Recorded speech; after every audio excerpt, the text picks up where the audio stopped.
The airport hummed with announcements and rolling suitcases as Ethan Cole sat alone near Gate 47.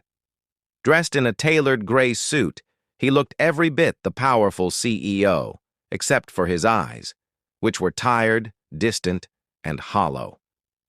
For the first time in years, success felt unbearably quiet. He had built a billion-dollar company, signed global deals, and appeared on magazine covers. Yet that morning, sitting among strangers, Ethan felt completely lost. His flight was delayed, but even if it weren't, he wasn't sure where he was really going anymore. A small voice interrupted his thoughts. "Are you lost too, mister?" Ethan looked down to see a little girl, no older than 7, holding a pink backpack nearly as big as she was. Her hair was in messy braids, and her eyes were curious, not afraid.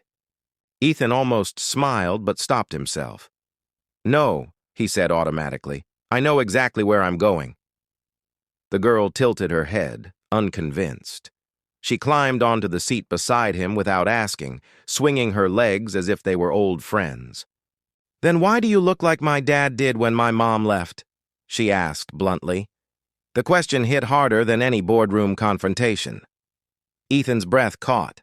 No one had spoken to him so honestly in years, especially not a child. Before he could respond, the girl continued. "I'm Lily. I got lost for a minute, but I found my grandma again." She smiled proudly. "Being lost isn't forever. It's just until someone helps you." Ethan stared at her, stunned. His wife had died 3 years ago, and since then he had buried himself in work, avoiding grief by chasing growth. He had convinced himself he was fine. Lily's words cracked something he had sealed tightly inside. "My name's Ethan," he said quietly. "And maybe I'm a little lost."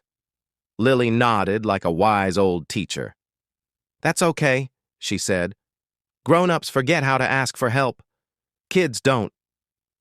An announcement echoed overhead, but neither of them moved.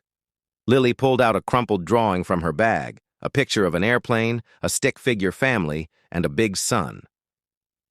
"This is where I'm going," she said. "To see my dad. He works far away."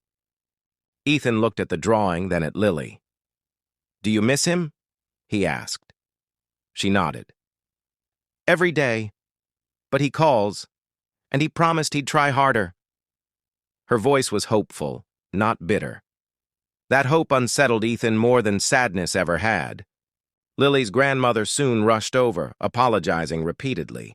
Lily hugged Ethan quickly before leaving. "Don't stay lost too long," she whispered. "It makes your heart tired." Then she was gone, swallowed by the crowd. Ethan sat frozen, replaying her words. His heart was tired, exhausted from pretending strength meant silence. For the first time in years, he opened his phone, not to check stocks, but to call his sister, whom he hadn't spoken to since the funeral.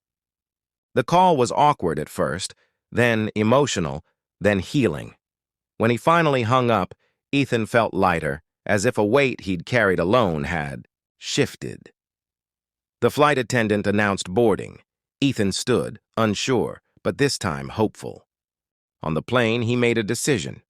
He would take fewer meetings, visit home more often, and start living instead of running. Success had given him everything except peace, and a little girl at an airport had reminded him where peace began. As the plane lifted into the sky, Ethan looked out the window and smiled softly. He wasn't lost anymore. He had simply been waiting for the right question, and the courage to answer it honestly.